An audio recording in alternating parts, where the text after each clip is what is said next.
ये कहानी है एक समुराई की, जो कि अपने शौर्य, पराक्रम, निष्ठा, अनुशासन और साहस के लिए जाना जाता था।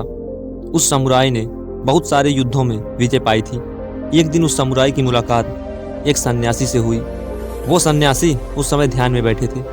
जब वो अपने ध्यान से उठे तो समुराई उनके पास गया और बोला, अपनी जवानी में मैंने बहुत सारी लड़ाइयाँ जीती, बहुत लोगों की मदद भी करी।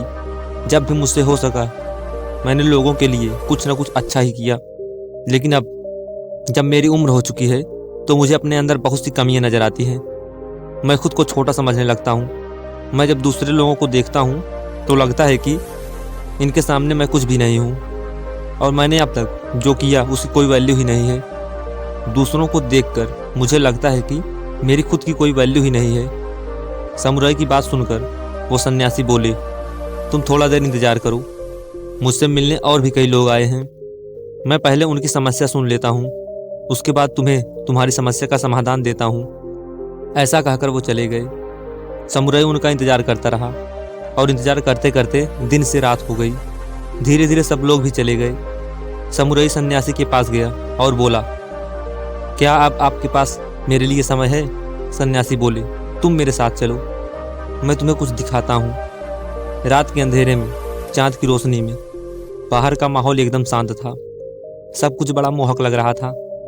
आसमान की तरफ इशारा करते हुए सन्यासी ने समुराई से कहा, तुम चांद को देख रहे हो? वो कितना खूबसूरत है। वो सारी रात यूं ही अपनी चमक बिखेरता रहता है, लेकिन कल जब सुबह होगी और सूरज निकल जाएगा, सूरज की रोशनी इस चांद से ज़्यादा तेज होगी, जिसकी वजह से हम पेड़ों, पहाड़ों और पूरी प्रकृति को साफ साफ देख पाएंगे। मेरा मानना है कि हमें इस चांद की ज़रूरत ही नहीं है, उसका अस्तित्व ही बेकार है। सूरज इससे कहीं ज़्यादा बेहतर है। चांद नहीं भी होगा तो हमें ज़्यादा फर्क नहीं पड़ेगा।